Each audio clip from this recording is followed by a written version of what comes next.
Crime, Wine, and Chaos contains adult language and graphic content. Listener discretion is advised.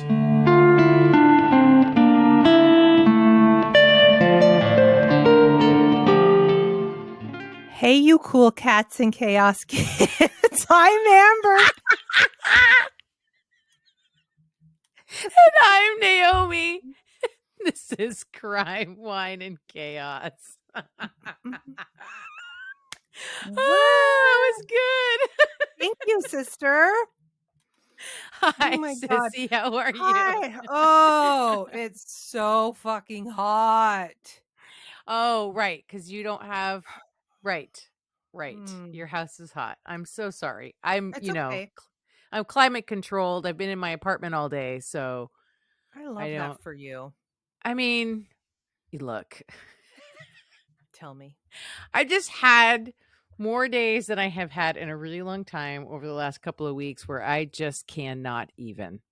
And so I don't. That's good for you. I mean, I don't know. Is it good? Is it good? I don't know. It's your mind and body's way of saying that you need a break.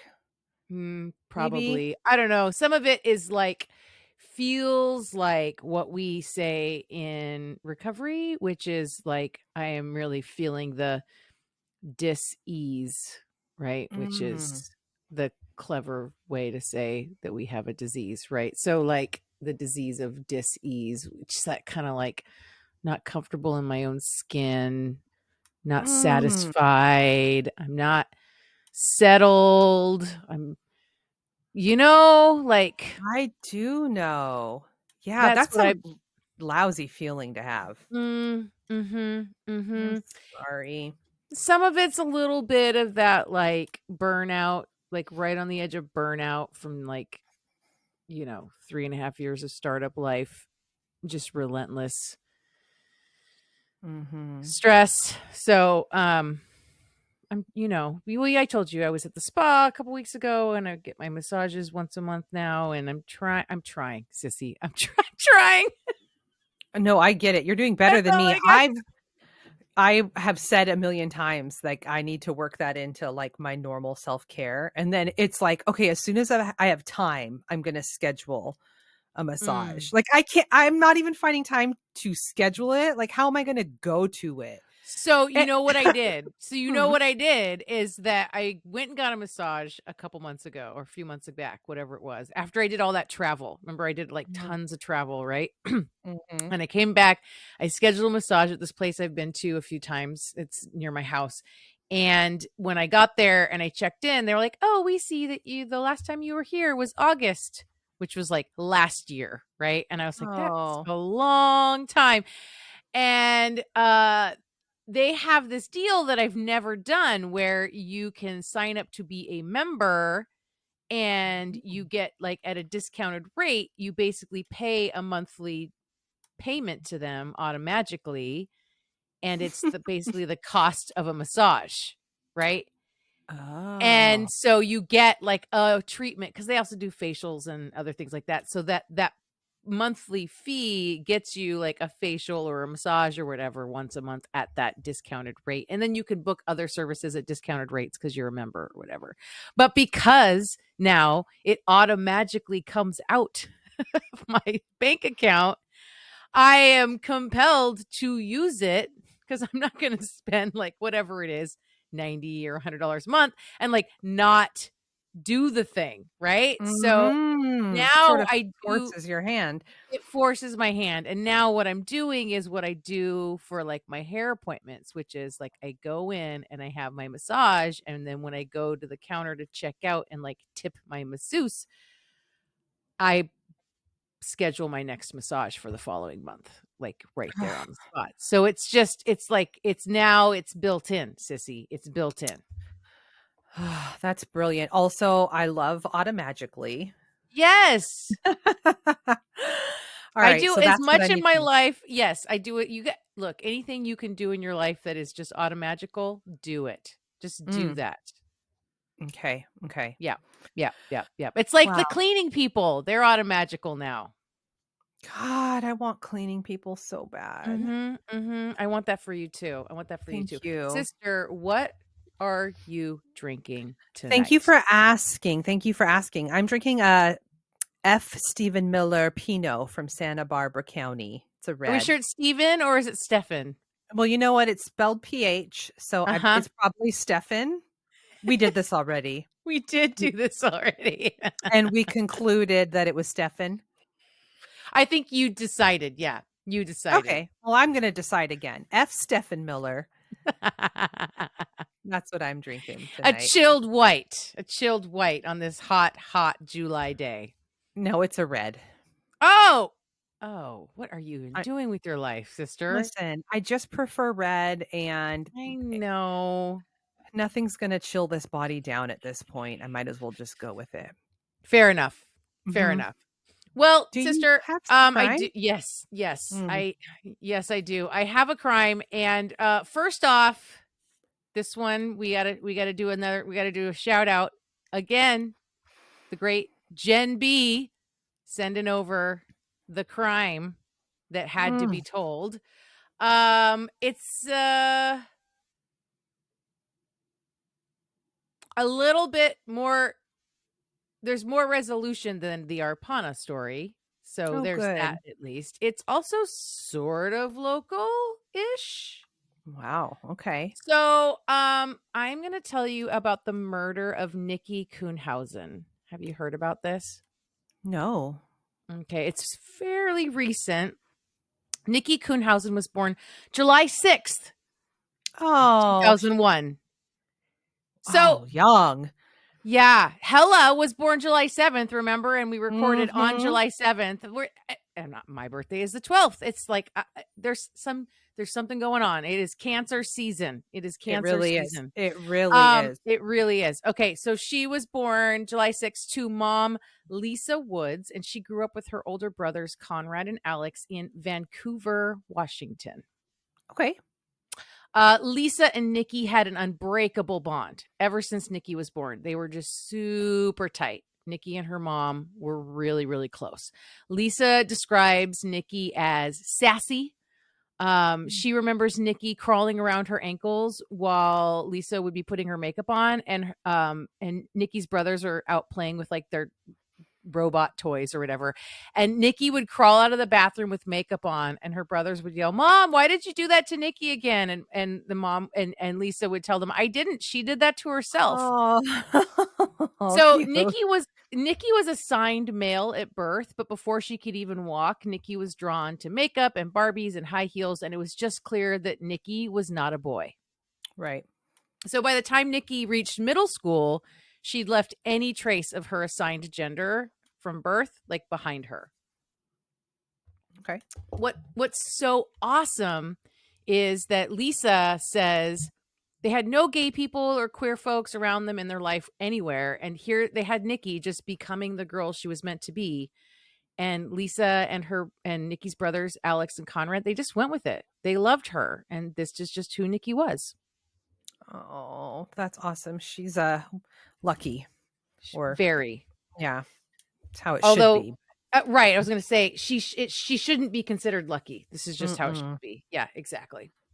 So for those that aren't familiar with the Pacific Northwest, Vancouver sits right on the border between Washington State and Oregon, just across the Columbia River from Portland. It's considered almost like a suburb of Portland, kind of like how Bellevue is to Seattle, sort of, right? Right. Yeah. A fair number of folks live in Vancouver and work in Portland. They drive across they go over the bridge over the river to Portland for work. And like a lot of communities outside of purportedly liberal coastal cities around here, Vancouver isn't nearly as progressive a place as its next door neighbor across the river. Right. God, it's amazing how that happens when it's a stone's throw away. Right? It's so weird.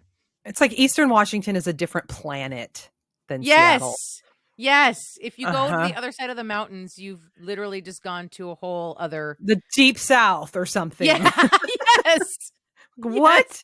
Yes. Yeah. Yes. God. Wow. So Nikki came of age in the social media era, and she was all about it. by the age of 14, she was jumping on Snapchat and Instagram, Twitter, Facebook, and of course, TikTok. She was on a journey of self-discovery, and she had a lot of people on social media that wanted to go on that journey with her. She had thousands of followers on all the platforms. Wow. She also had many friends who all described her as cheerful and caring and full of energy. She was the lively friend, the fun friend. She was bright and confident. She was funny, and she was gorgeous. You can take one look at her on any of her posts and know that this is a vibrant young woman. Mm-hmm. She was super into makeup, and her dream was to become a stylist for Nicki Minaj, who she idolized. And a bunch of her TikTok content was her lip syncing to Nicki Minaj songs. Oh, that's awesome. So on June 5th, 2019, Nikki calls her mom at 8:34 p.m. and she tells Lisa that she is at a friend's house. Later at 11 p.m., Lisa calls Nikki because she always calls Nikki at 11. Nikki doesn't answer, but she texts her mom and says, "I love you, mommy." So Lisa tells Nikki, she texts her back and says, "I have to be at work at 2. After Lisa gets off work the next morning, she looks at her thread with Nikki and realizes that last text that she sent about going to work at 2 was unread by Nikki. Oh, no. Which is weird. Yeah. So Lisa calls Nikki, who doesn't pick up, and she leaves a message, like, "I need to talk to you. Where are you?" No response from Nikki. And she needs to go to work at 2 a.m.? I think so. Yeah. I think she works Oh, graveyard. okay. Oh, okay. Okay. And the way she Wow. described her getting off her shift at one point in this Hulu series that I watched, she talks about it looked like she worked as a cashier at maybe it was like a Walmart or something where we're like Okay. open 24 hours. So her big brother Conrad, he knows something's not right. There's no way that Nikki would just not reply to mom, right? It would never happen. And so Lisa's calling and calling, and it's just going to voicemail, and she's getting really worried. Not only that, but in the early morning hours of the 6th, even before Lisa is trying to reach her and her concern for Nikki is growing, Nikki's online community is also concerned. A bunch of them notice her absence as well. Oh, she's on there that frequently that they already are like, "Where are you?" Yeah, exactly. Mm-hmm. So Lisa calls the police to file a missing persons report. She tells them that Nikki is either being held against her will or she is dead. Like, this is not someone who just runs off. And the police, of course, are telling her not to jump to worst case scenarios. And Lisa is trying to tell them, no, we need to jump. You need to understand. But 4 days goes by with nothing, no news, no follow-up from the police. The Vancouver Police Department did recognize that while many LGBTQIA plus teens go missing or run away because of unsupportive homes and families, Nikki was not in that position. She clearly had a very loving and supportive family and a close relationship with her mom. And so they also recognized that her social media presence was as such that her lack of online activity was a big red flag. So all that said, they did concede that investigating needed to happen, but they didn't have any leads at all on where she could be or what may have happened to her. Right. Taylor Watts, who is Nikki's best friend, she jumped in to help find Nikki any way she could. She had a group chat, a Facebook post. They went on the news. She and Nikki's other friends and family posted flyers all over Vancouver and Portland. And then messages did start to pour in, like, I saw her, she was here, she was there. But none of these tips lead to anything. Right? Yeah. 7 days after Nikki disappeared on the 13th of June, the first major clue for investigators is discovered, and it's related to her Snapchat account. Lisa contacts the police department and tells them that Nikki had been staying with a couple of friends, Faith and Tiffany, at an apartment in Vancouver. Faith and Tiffany agreed to go speak with detectives, and Faith tells police that Nikki borrowed her phone that night to log into Snapchat and talk to a man who she went to meet up with a few hours later. And then Nikki logged back out of Faith's phone, like out of her account from Faith's phone. So she's pretending to be Faith, or like what? No, was she logged into her Snapchat on Faith's phone. So like maybe her phone died. Okay. Mm-hmm. So now police have to go get a search warrant to get Nikki's Snapchat records, right? It's the only way they can gain access to her private Snapchat stuff. And after sending the search request to Snapchat, they had to wait for weeks. Weeks? Mm-hmm. And finally, Snapchat comes through and investigators do get a name. Okay. David Bogdanov. Nikki and Bogdanov had been chatting the night she went missing. Bogdanov sent Nikki an address and said white van, LOL. And it appeared they were arranging to meet up. God, white van. Can it be any more fucking dark and cliche than that? How many times are we going to do this? Yeah. So hold. Okay. Snapchat also recorded the approximate GPS location of Bogdanov's phone. And as he was Snapchatting, he was outside Nikki's apartment picking her up. Oh. Or her friend's apartment where Nikki was, right? So Nikki's bestie, Taylor, she'd never heard of this guy. In fact, none of Nikki's friends or family had ever heard her talk about this guy. He's a complete stranger. Oh, no. That's creepy. Police start digging to find out what they can about this guy. He's 25. He comes from a very large Russian family, lots of brothers and sisters. His family had a construction business that he also worked in. He had no criminal history and had nothing in his background that investigators would consider a red flag. Okay. He's definitely a person of interest, though. Police tried many times to get a hold of this guy, and he was not returning their calls or getting back to them. They literally texted him, called him, left business cards. A week of this goes by with no successful contact with David. So then they start to track down his family. So first they go to one of his brothers, Artur, who claims David is out backpacking and he has no idea when David will be back. Okay. So next they contact another brother, Stan. He was kind of nervous, and he said he didn't really remember if he had seen David or not on the night of Nikki's disappearance. And when they asked Stan about Bogdanov being out backpacking, Stan seemed a bit surprised that it was even a suggestion that he would be backpacking. So now the cops are wondering if one of these brothers was involved or knew what had happened, since they had conflicting stories and Stan seemed so anxious while talking to police. Yeah. They kept trying to track down Bogdanov, and time continues to pass. And finally, police decide they're going to message him on Snapchat. Oh. It's now September 5th. Nikki has been missing for 3 months. Oh, my God. What the fuck? I know. Oh. He definitely read the message, but he did not respond to it. And this guy is just nowhere to be found. Doesn't Snapchat have the location capability? Yeah, but I don't know if they have enough to get another warrant from Snapchat to track him. Right.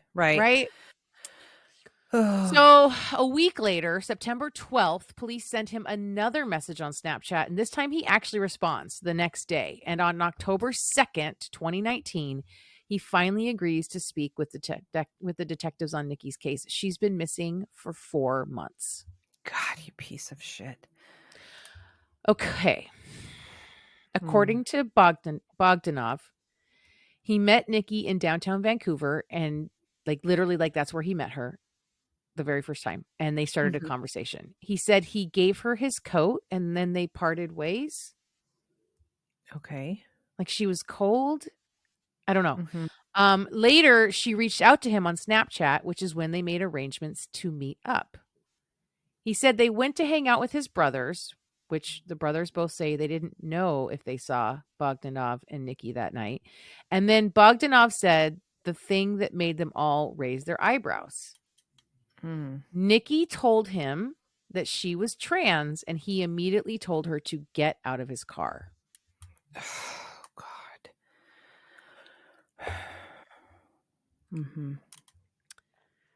This is a quote from a recording of this interview from Bogdanov.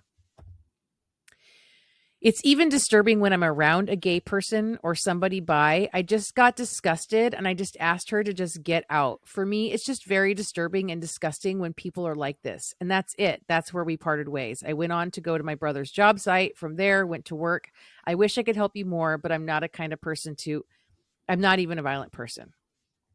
Mm-hmm. Not a violent person, just hates a whole group of people. Yep. Mm-hmm. But even with everyone's spidey senses tingling, there isn't much more investigators can do. There is no body, no evidence beyond the Snapchat conversation between Bogdanov and his statement that they did meet and parted ways. So they had to let him walk. Oh, God. 2 months later, December 7th, 2019, 6 months since Nikki went missing, a hiker out foraging in the forest discovers what he believes are human remains near a logging road on Larch Mountain, northeast of Vancouver, in an area frequented by target shooters and hunters. Oh, no. What he discovered were just bones. Of course, this makes it really hard to put together what happened to this person. Investigators spend 2 days at and around the site of this discovery, scouring the area for anything that might be connected to these bones. There's not much left of the body that can be used to make an identification, but based on items found scattered around it, they were pretty sure they had found Nikki. Oh, God. Jewelry and clothing that matched up with things that belonged to Nikki, as well as black hair extensions with a white stripe and a very distinctive high-vis yellow windbreaker type jacket that matched up with images found on Nikki on her social media. Oh, no.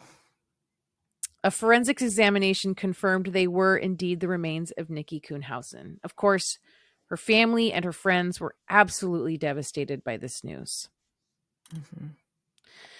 The Justice for Nikki Task Force was formed in late December as a direct response to this tragedy. The trans community and their allies were spurred to action by yet another trans person being murdered for being who they are. God damn it. Their goal was to make sure that Nikki's murderer was brought to justice and also to make sure that this issue got the awareness it needs and deserves. Mm-hmm.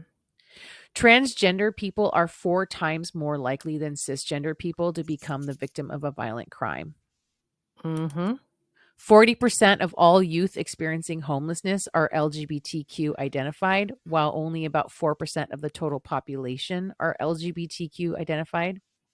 God, it's awful. While statistics and data around the transgendered and non-binary community are unreliable because it's dangerous to be either, and there aren't a lot of reliable agencies tracking this data, we do know through self-reporting that statistics documenting transgender people's experience of sexual violence indicate shockingly high levels of sexual abuse and assault. Mm-hmm. 1 in 2 transgender individuals are sexually abused or assaulted at some point in their lives. 1 in 2? Mm-hmm. Jesus. Some reports estimate that transgender survivors may experience rates of sexual assault up to 66%, often coupled with physical assaults or abuse. This indicates that the majority of transgender individuals are living with the aftermath of trauma and the fear of possible repeat victimization. Of course. So it's like, it's not just, hard enough to grow up and go through puberty, but to then grow up and go through puberty while figuring out like your gender identity is not what you were assigned at birth. Like all of that is like plenty. Correct. But yeah. let's just throw all of this other bullshit on top of that. Like, let's just go on like extra hard mode, right? Yeah. Jesus. God. So everyone wanted answers. Who did this? What happened? How did she die? One of the pieces of evidence collected near her remains was a phone charging cord. This cord was basically tied in a knot. Mm. In the middle of that knot was hair and tiny bone fragments. Oh, no. Based on this, the medical examiner ruled Nikki's death homicide and the likely method as strangulation. Mm-hmm. Obviously, Bogdanov is still their most obvious suspect, but Nikki's family tells police about an incident from a year prior in late February of 2018. Nikki had been shot 6 times and was rushed to the hospital. What? Holy shit. Lisa had gotten the call when she was about to get off shift at work. Nikki had bullet wounds in her calf, thigh, 2 in the stomach, 1 in her neck, and 1 in her hand. Oh my God. Nikki had been shot at point blank range in a car and pushed out onto the street. The perpetrator drove off. Nikki crawled to the closest house, but they wouldn't open the door for her. So she crawled to another house, and that's the last thing that Nikki remembered. But Nikki never told anyone who had shot her. She would just say, he'll get his when he gets his. Whoa. So the police closed that case without any further investigation because Nikki wouldn't tell them anything. I don't think that's how investigations are supposed to work, but okay. Well, yeah, Vancouver. So was this the same person that came back to finish what they started? Maybe. But this is a dead end because there's no way to find out who this was. Yeah. So back to Bogdanov. He was still assumed to be the last person to see Nikki alive. Mm-hmm. Police obtained a search warrant for Bogdanov's cell phone data, and they dig into his GPS data. And sure enough, his phone, at least, was up there on Larch Mountain the day that Nikki went missing. Uh-huh. Of course it was. So it's time for him to answer some more questions. Mm-hmm. Investigators sit him in an interrogation room and ask him if he wants to revise his statement about his whereabouts the night Nikki went missing. And he goes, I mean, I might have stopped by the gas station. This guy's such a fucking idiot. The investigators all, at the time we talked before, I didn't have the benefit of having access to your phone records. Your phone went east out past Larch Mountain. Mm-hmm. And then they both just sit there saying nothing for like a long time. Just like it's getting awkward. Yes. And Bogdanov occasionally like shakes his head. He's sitting in like full man spread with his legs wide and his elbows are on his knees and his hands are clasped together, right? Like dude's wearing all black, like athleisure, plus like a black beanie, leaned forward with like this grim face. And the detective is kind of smirking and sit back with his arms crossed, just staring at him.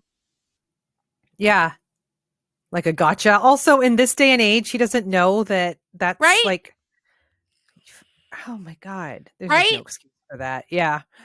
So the detective says, you didn't just go to work, did you? Mm. And Bogdanov says he needs to talk to a lawyer and the interview is over. And then David Bogdanov is arrested for the murder of Nikki Kuhnhausen. Good. He entered a plea of not guilty, of course. Mm-hmm. Bogdanov's trial began August 16th, 2021. A lot of people expected Bogdanov to use the trans panic defense, which is just another version of the gay panic defense. Yes. Fuck right off. Fuck right off. This is from Movement Advancement Project, or MAP, which is an independent nonprofit think tank that provides rigorous research, insight, and communications that help speed equality and opportunity for all. Quote, the so-called gay and trans panic defenses are legal strategies which, according to the American Bar Association, seek to partially or completely excuse crimes such as murder and assault on the grounds that the victim's sexual orientation or gender identity is to blame for the defendant's violent reaction. Research by the Williams Institute shows that no state recognizes gay and trans panic defenses as freestanding defenses under their respective penal codes, but defendants have used panic defenses in conjunction with other defense strategies to attempt to reduce the severity of their charges or sentencing. Mm-hmm. Their defenses are based on irrational fears and prejudice toward LGBTQ people, and they imply that violence against LGBTQ people is acceptable or understandable under certain conditions. Exactly. The American Bar Association issued a unanimous resolution in 2013 calling on federal, tribal, state, local, and territorial governments to prohibit the use of this defense, but many states still permit this practice. Mm-hmm. And the notion that, like,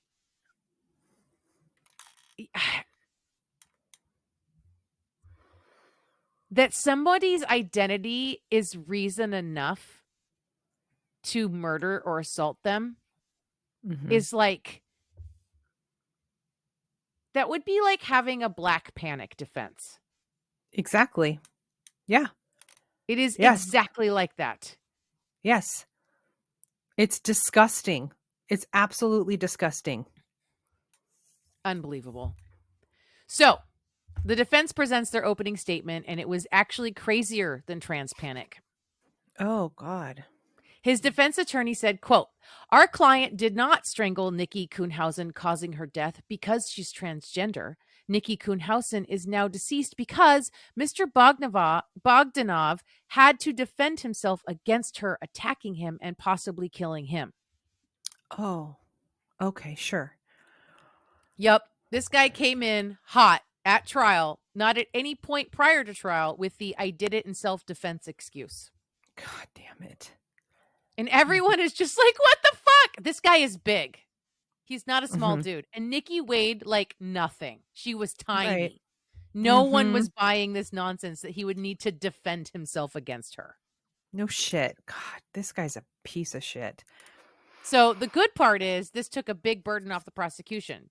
That of proving he was the murderer. This self-defense defense means he's admitted to killing Nikki. Mm-hmm. Now it becomes, do we believe he was justified? Excuse me. On August 24th, a week into the trial, the defense calls David Bogdanov to the stand. Oh, no. Which He's is insane, testifying? right? Come on. Yes. Everyone knows you don't testify in your own murder trial. No, you do not. All right. I love Like, that whose he's doing idea this. was this? Probably his. Do you think it was? Probably. Mm-hmm. So his story changed. He did admit that after he picked Nikki up in his van, they did get into the back and start messing around. That she performed oral sex on him. And it is during this encounter that he puts his hands into Nikki's pants and realizes she is trans. Mm-hmm. Quote, "I freak out. And so I said, she's a disgusting piece of crap. I shove her kind of hard and trying to push her back to her driver's seat and tell her to just get the fuck out of my car." His attorney asks, "Okay, then what does she do?" Quote, "At that time, she just jumps up and gets toward the center console towards my gun." So the prosecution's surprised. He admits to having a gun when there had been no indication that a gun had ever been involved. Right. And so he claims she was attacking him and he was trying to restrain her. And he saw the cell phone cord that he says was pre-tied, like the knot was already there, guys. And he thought that was a good way to restrain her. And I guess he like wrapped it around her body, but it slid up to her neck and that that somehow she died.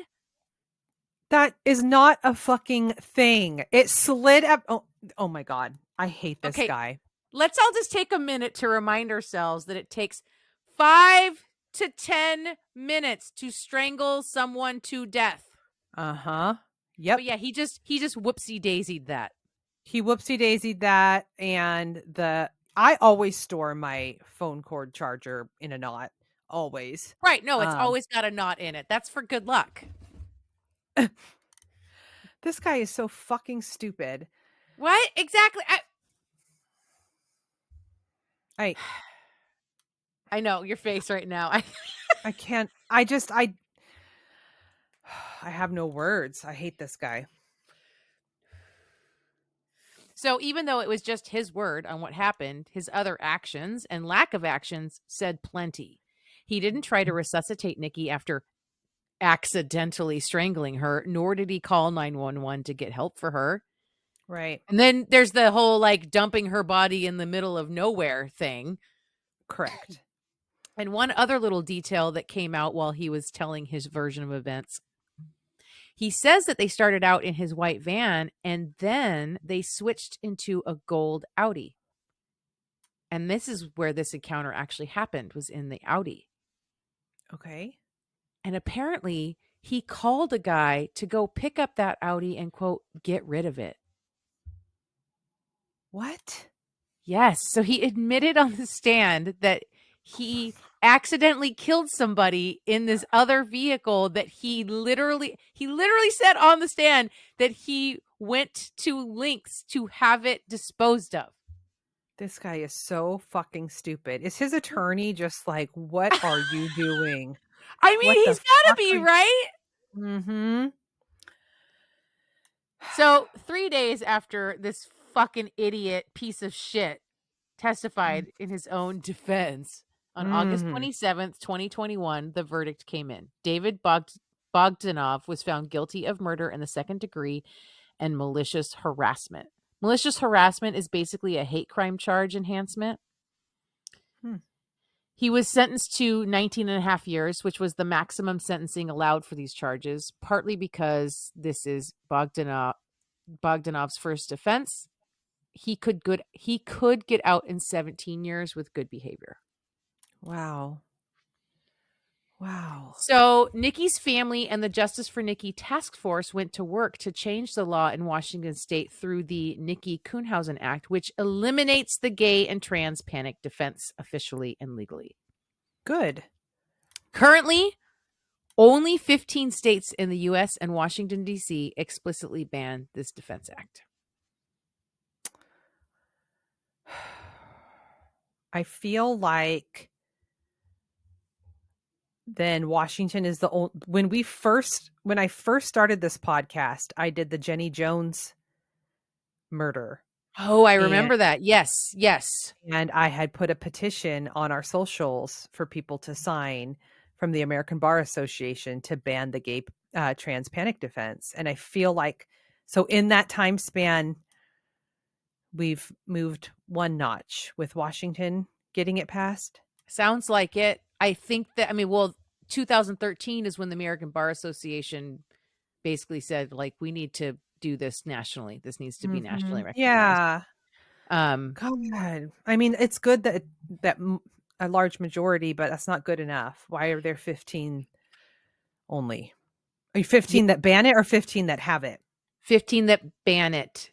Oh, yeah. That's there not are even 35 states and like 5 U.S. territories that are part of the United States that do not explicitly ban the gay and trans panic defense. Okay, that's disgusting. We need to do better. It's super disgusting. Mm-hmm. And when you see pictures of Nikki, oh no, and her mom and her brothers, like it just breaks my heart. Mm-hmm. It's so senseless. It's so, and it's not like this whole notion of calling it like panic phobia. It's fucking bullshit. That's not what it is. It's hatred. It's bigotry. Those are not the same thing. They are not even the same thing. No. They're not afraid. Mm-mm. There was nothing to fear from Nikki.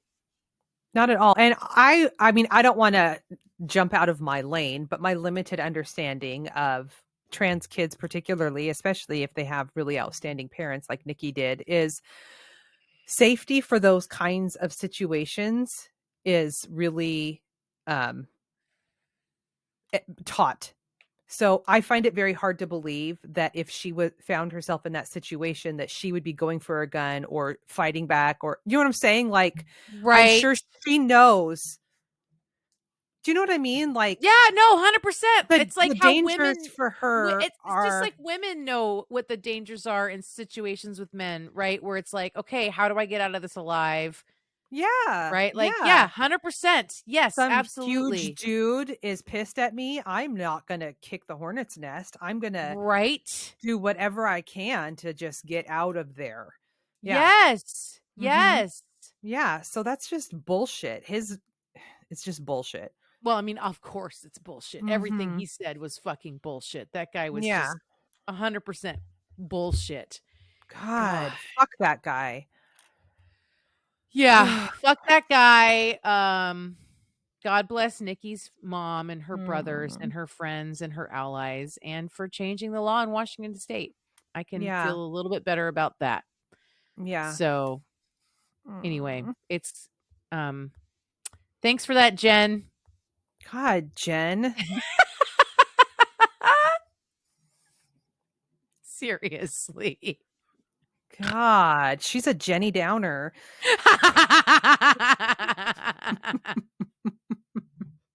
Yeah. Mm-hmm. Love you, Jen. Love you. Okay. All right. Hey, I'm just gonna do the like take two slap and Uh-huh. then we'll go right into chaos. Okay. All right. Okay. Chaos. Are you Give it to ready? me, sister. Oh, I'm so ready. Give it to me, I baby. need it. Okay. I need it. I'm going to tell you about the Harvey's casino bombing. Have you heard of this? No. Okay, great. Okay. So we're going to August 26th, 1980. Okay. In the wee morning hours, a couple of delivery dudes brought in a large piece of equipment that said IBM on it into Harvey's Resort Hotel in Lake Tahoe, Nevada. I was gonna say we're going to Tahoe. I think yes. Okay. Okay. Mm-hmm, mm-hmm, mm-hmm. Tahoe is Yep. beautiful, by the way. Have you ever been? I want to go.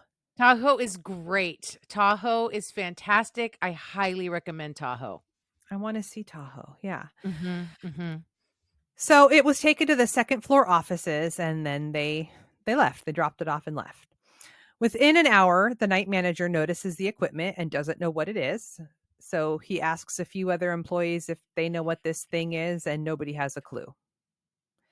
So now there's a small group of employees next to this large thing, and one of the employees is even leaning on it. And someone notices, I know, someone notices that there's a note attached to it. This is before the see something, say something initiative. You know what I mean? Yeah, they're poking at it. What can it be? Kick it, shake it.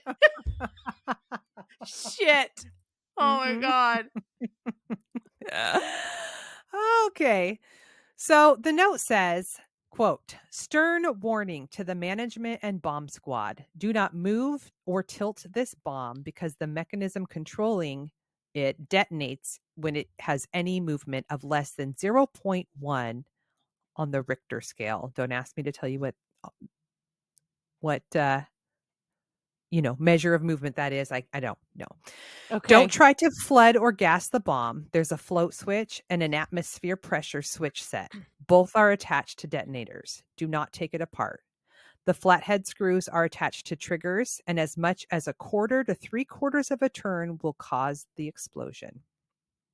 I'm sorry. So this note is telling them all the ways that this thing will detonate if they try to dismantle it. Yeah. Mm-hmm. Yeah. That's what the note says. Correct. Like, don't even bother. This thing is... Okay. Are they still leaning on it and hanging out around it at this point? The guy's like, uh-oh, right? So the note goes on to say that they are requesting a $3 million ransom, and they will receive instructions on how to safely move the bomb out. It's so weird. So I don't even have words for this. This is crazy pants. What? I know. In 1980, I mean, $3 million is a good chunk of change now. In 1980, $3 million is a lot. A lot. Yep. Yeah. So the note also said that there is no way to stop the bomb from detonating. Not even the creators know how to do that. And What? the only way is for it to be safely moved somewhere else so that it can detonate. That's the only way to get rid of it. Ooh, even the people who put it together don't know how to dismantle it safely. Mm-hmm. It can't. It's not dismantleable. It has to be like controlled explosion. Mm-hmm. Okay. Okay. I So mean, this part of bomb. me is thinking like it's all bullshit. Like it sounds like it's too perfect. You know what I Hmm, mean? yeah. Like there's not even a bomb in there. It's just an IBM box full of like Copy cinder paper. blocks, right? Or whatever. Yeah, totally. And a note Well, on the outside. And it's scary enough that nobody's going to fuck with it to find out. So what it doesn't matter, right? yes. Mhm. Well, actually, so this bomb later was used in FBI training and teaching models for bomb technicians because it was so sophisticated. Oh my god. Okay, keep going. Okay, so it was unlike any bomb the bomb technicians had ever seen. It was stacked boxes separated by metal and rubber that were unable to be separated without it going off, and it had 1,000 pounds of dynamite in it. No. Did they know for Mhm. sure? How did they know for sure? I don't know how they knew for sure, but Is that what the note said? no. That's what the bomb specialist with the FBI determined. Okay. A Okay, so thousand, 1,000 pounds, mhm, half a ton of dynamite. yeah. Jesus Christ. I know. That would take down that whole building, right? Well, well, we'll get there. Okay. It doesn't, but yeah. So the FBI comes in and they gently dust for fingerprints, trying to Very figure out. gently. The most gentle brushing that's ever been done for fingerprints. It's like that time when I was like 5 and we stayed at Grandma and Papa's in Ballard, and Papa brushed my hair that was down to my waist with his tiny Yes! little black comb. Out on the stoop, right? We were on the Mhm. steps. I remember it. And Mhm. he was like literally picking up like 3 strands of hair at a time and Oh like my god, I sat there for so long. 2 hours or something to Uh-huh. brush your Yeah. hair. Yeah. Oh my god. Yeah, we got there though. That's so cute. Also, can you imagine being the one? Like, Dusting? yes. No, No, I first off, I Susan, would get in there. be Susan, I need you. no. Susan, go. We need you to go dust for prints. Susan's You'll be probably in a fine. diaper and actively shitting and dusting. Not kidding. Not kidding. Actively shitting and dusting. Seriously. The occasional just like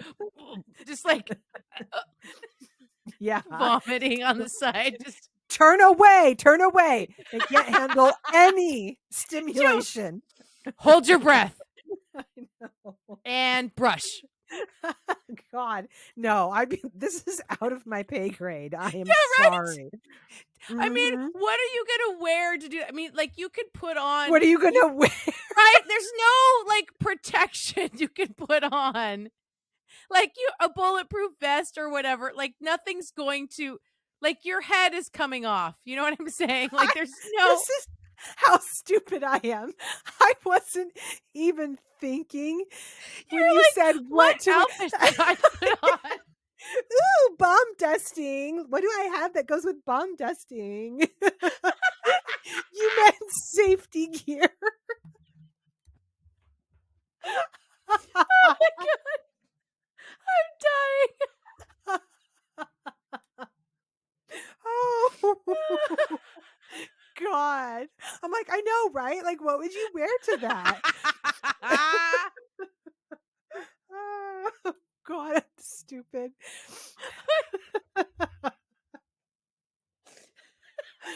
You meant safety gear. I got that. You're right. There's nothing that's gonna help. You might as well just look cute. It's the best you can hope for. You might as well look cute right before you turn into pink mist. Oh my god. Okay. Okay, so according to the bomb technicians, everything that was said on this note was true. They studied this bomb for 3 hours and they saw no way of defusing it. So the note also specified that they wanted the $3 million in $100 bills used and not marked. They want a helicopter flown to Lake Tahoe Airport and to have the pilot land by the payphone and wait by the payphone for more instructions. The payphone? Like which payphone? Like just outside the airport? Like what? Oh my god. Okay, that's funny that you say that because it kind of we'll get there.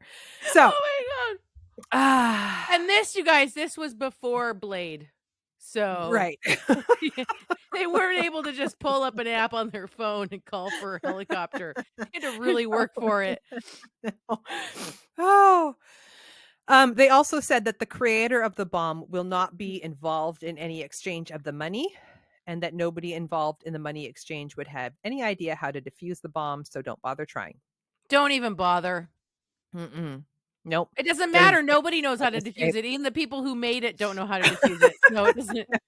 We've established this. No one can defuse this bomb. It is the perfect bomb. Oh, God. They said that there would be a total of 6 instructions. The first instruction would be given to the helicopter pilot, and the second set was going to be delivered through the post office. Good old USPS. This was back when they were super reliable. Yeah, but also, like, what you wait like several days at the post office for like snail mail to come in? The check's already in the mail. You know what I'm saying? Oh. It's already in the mail. Sure. Okay, so they also said that no media was allowed to know about this until after the bomb was removed, but this didn't happen because the bomb was the bomb was first discovered at 5 a.m. And so by 6 a.m., the guests at Harvey's resort were woken up and told to evacuate immediately, and that there was no time to get any of their belongings. And Plus, there was like all those people that like were just hanging around chilling on the box who like ran out of the building and promptly told fucking everybody. Exactly. My God. Yeah, the guy leaning on it. Yes. He's got a story for the rest of his life. Oh, for sure. He probably wrote a book. So Harris across the street was also evacuated. And there was no way that a scene this large could be kept from the media, right? They were all sent like in bathrobes and slippers to a nearby high school. Yeah. I've stayed at that Harris. You have? That's where we stayed when we went there. Is it nice? It's nice. I mean, I'm sure that, you know, when we were there, it was many, many decades later. So I'm sure it had been, you know, it was like probably 20 plus years later. So I'm sure it had been, you know, remodeled or redecorated since then. But yeah, there were 2 bathrooms. We had 2 bathrooms in our room. Ooh, fancy. Okay, I want to go to Tahoe now. So there's a ton of reporters and looky-loos, right? Sure. So Harvey's is owned by Harvey Gross. He was the very first casino ever opened in Tahoe in the 40s. And it was like a little cabin called Harvey's Wagon Wheel with 6 slot machines. You know what's weird about Tahoe, right? Well, the city itself or the town itself is called State Line, where all those hotels are and stuff. And it's literally on the state line of Nevada and California. So like there's the road that runs like parallel to the lake, and on either side of that road is where the lakeside, the closer to the lakeside would be where Harvey's is, and Harrah's is directly across the street from it. And then right there's a cross street, and that is like State Line Road or whatever it's called. And that road, that intersection is where the line is for the state. So you can be walking down the middle of the little town in front of Harrah's, cross the street and you're now in California. Wow. It's That's weird. fun. Yeah, That's it is fun. It's weird. That's fun. That's fun. Oh my God. You got to put Tahoe on your list. That's all I'm saying. It's on my list. Okay, so his little casino was a huge success, and it turned Tahoe into a tourist spot. And by 1963, he made Harvey's Casino, which was an 11-story casino, and at the time, the tallest building in Tahoe. Mm-hmm. He'd had run-ins with the IRS, but nothing serious, and there was no reason for him to have a target on him. Like, by all accounts, he was like a legit dude, a good business person. I mean, it was a casino. That's the only reason to have it. I mean, it's like that. It's literally like all the Ocean's movies are about like robbing casinos because they have the money to rob. Mm-hmm. You know? Yeah, totally. Wasn't Tahoe the place that Dad used to talk about retiring to? No, that's Jackson Hole, Wyoming. Oh, thank you. Sorry. Tahoe is where Dad, where they went for their honeymoon. Do not. No, stay out of Wyoming. There's nothing in Wyoming. Mm-mm. Mm-mm. I have heard that Jackson Hole is really beautiful, but like once you see it, like, do you need to live there? No. Right in Wyoming? You know? No. Yeah. No. It's a shithole. Mm-hmm. So the FBI decides that they're going to play along, and they're hoping that they're able to drag this out and allow themselves time before the bomb goes off or whatever is going to happen. But Harvey's position that he's not paying shit, and the bomb can go ahead and go off. Just blow up my building. I don't give a fuck. Mm-hmm. Fuck yeah, Harvey. I'm insured. Mm-hmm. Also, it's not going to cost $3 million to rebuild. Nope. You know? No. So anyway, yeah, it's just a smart business move, really. Sure. So they decide they're going to basic math, Amber. It's just basic math. Basic math. You're right. They're going to do the money drop with fake money. And Harvey even offers up his own helicopter. So the pilot is an FBI agent, and they fly to the airport at the drop spot with the suitcase full of mostly fake money. And when the agent gets there, the payphone rings and the caller says, "Look under the phone." Shut up. And under the phone, there's a note, a taped note. This is like the dumbest Hollywood script I have ever seen. Like, seriously? Yeah. Okay. So under the payphone, there's instructions that say to fly west along the highway for 15 minutes, then look for a strobe light in a field and land there to drop the money. Okay, now we're on like a scavenger hunt. Great. Yeah. So the pilot goes and follows the instructions, but there's no strobe light in a field. They fly.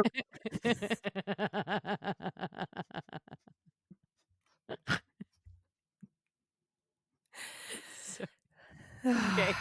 He flies around for 45 minutes and eventually goes back to the payphone at the airport, hoping that they would get a call, but a call never came through, and the money. He's just flying around in this helicopter and landing at on the causeway at the front of the airport in a helicopter. Yeah, back to the payphone. Like, well, maybe they'll call with more instructions. What the fuck? Okay, so the person behind this entire thing is John Waldo Burgess Sr.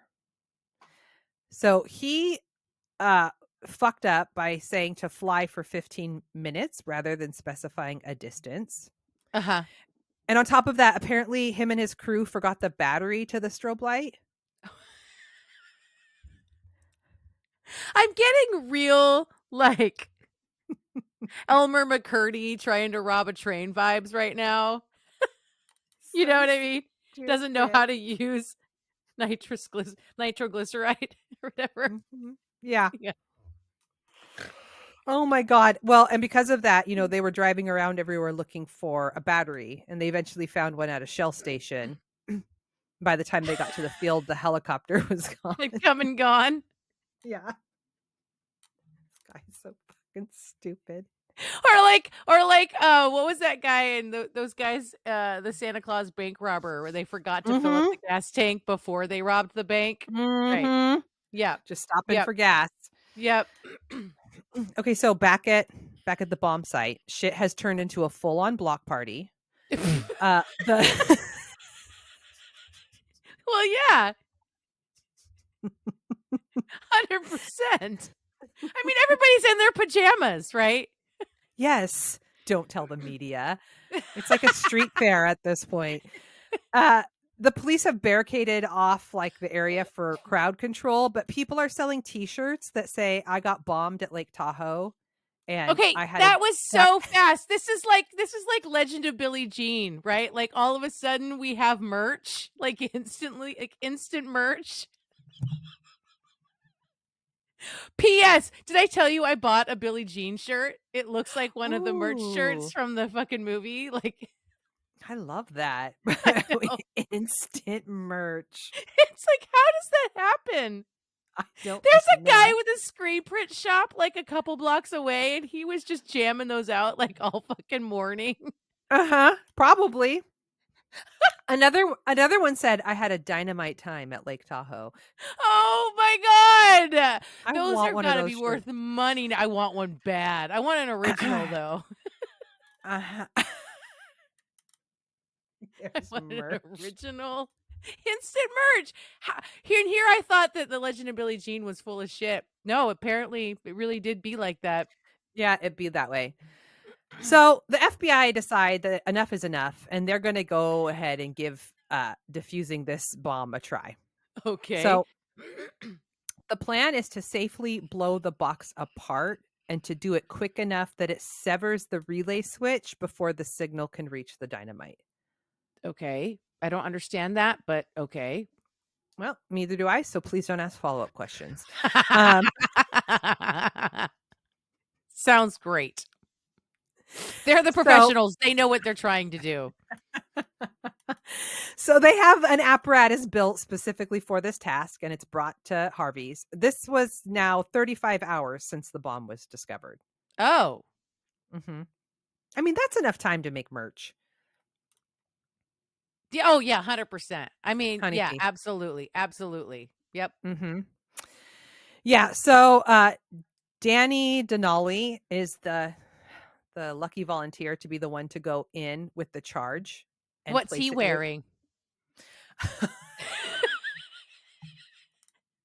The latest in bomb dismantling fashion, I assume.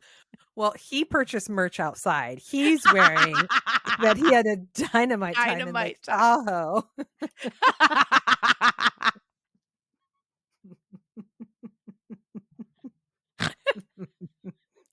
Oh my God.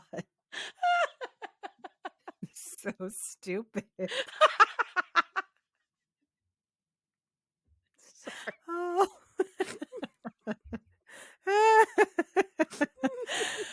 Okay, so he does this and then comes back outside with a remote. There's a countdown that happens. It's broadcasted on the radio. And everybody's chanting as a crowd together the countdown. Yep. Mm-mm. I see this movie. I see this movie. Mm-hmm. Yeah, so he hits the button and it doesn't work to intercept the bomb and it ends up detonating. Oh. So there's a 50-foot hole in the ground and cash and chips are flying everywhere. This is amazing. And this crowd in their shirts are like running around trying to grab cash. Running around in their shirts. It's raining fucking cash everywhere. This is an 80s movie. Oh my God. Oh my God. There's like a band set up. Like they're rocking out.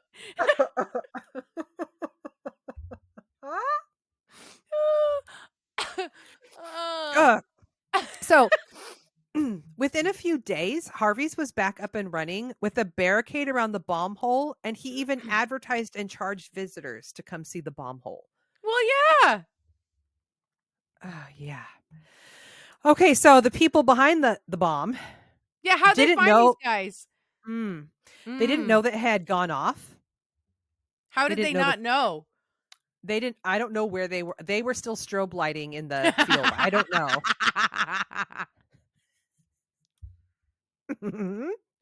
Because after the bomb went off, they called the sheriff's office and tried to arrange for another payment drop.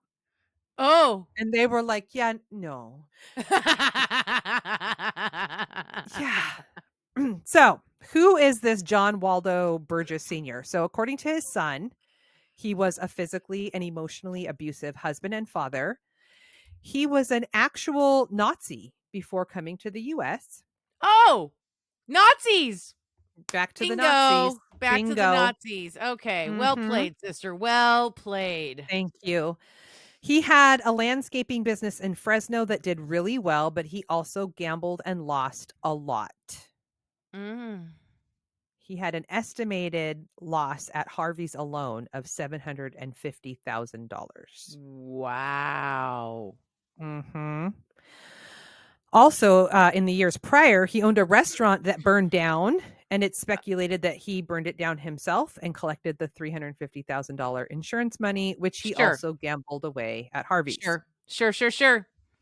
So he had a bone to pick and wanted to get his money back, you know? Okay. And on top of that, a few years back on New Year's Eve, he was given the high roller suite at Harvey's and he had a lady friend with him. But because he had so much debt, he was removed by staff from the high roller room and into a regular room, which humiliated him. In front of his lady friend. Mm-hmm. Yeah. Mm-hmm. Mm-hmm. Yep. So included in this heist was his girlfriend and two of his three sons. And the bomb delivery people were Bill Brown and Terry Hall. And it was later learned that these two were just like a couple of doofy dudes that were paid $2,000 for the delivery. And they had no idea what they were delivering. Oh my God. I know. So who built the bomb? He never says. So the dynamite was stolen from a power plant in California. It's still unknown how such a sophisticated bomb was made. It is believed that he had help, but he never said.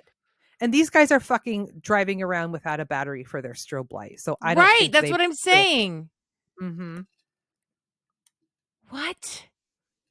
So He there's never some said. like genius, like mad bomb builder that was still out there. Mm-hmm. Mm-hmm. Yep. So they were caught because one of the sons had a girlfriend at the time and he couldn't keep his mouth shut and was bragging to her about his bomb plot. And when they broke up, she ended up telling her new boyfriend, who then called the FBI. I mean, you know what? Crime alone, kids. Remember? Crime alone. Mm-hmm. Mm-hmm. Yep. So the sons turned on their dad right away in exchange for leniency. The girlfriend, Ella, got 7 years. She was the one that typed the ransom note, and she was also a driver to the landing sites. John Sr. represented himself in court. He was given 20 years in federal prison and life without parole in state prison. Oh.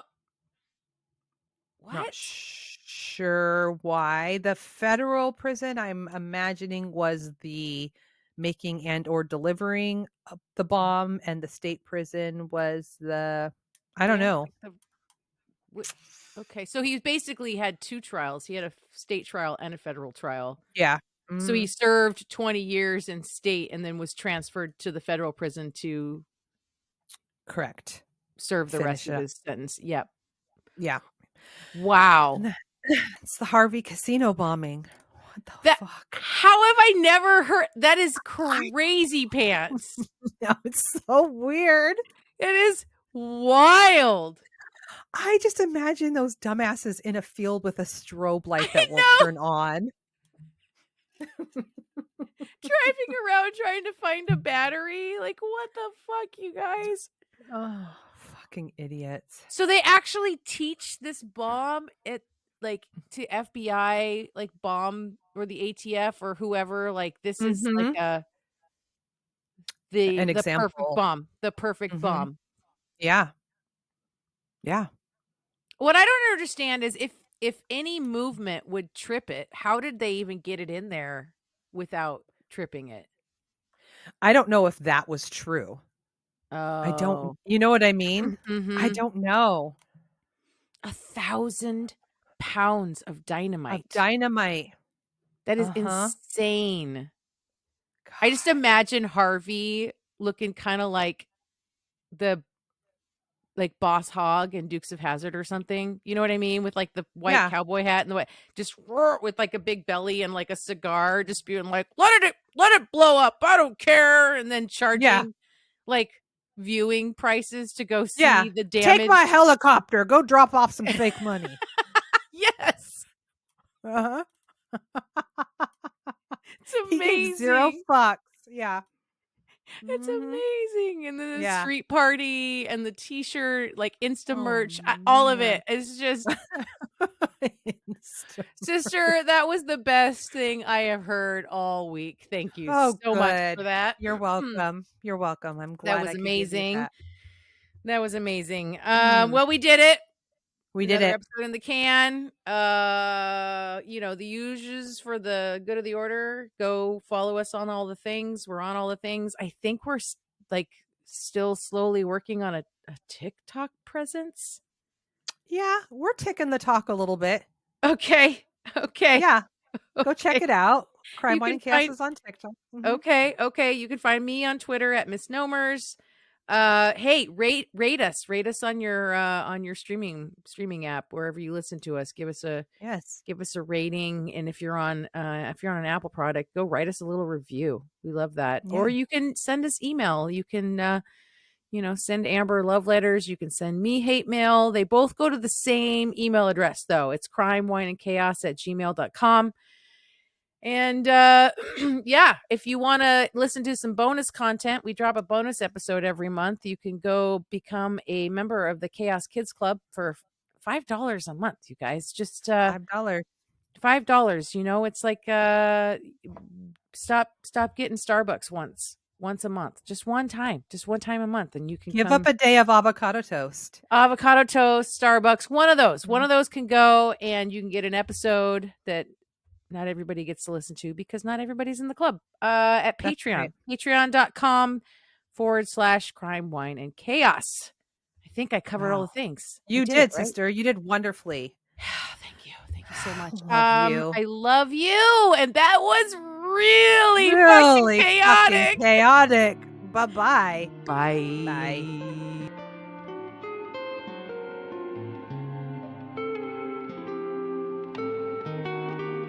Crime, Wine, and Chaos is produced by 8th Direction Records. Artwork by Joshua M. Davis. Music by Jeremy Williams. If you would like to support the show, you can visit our Patreon page at patreon.com/crime, wine, and chaos. Cheers!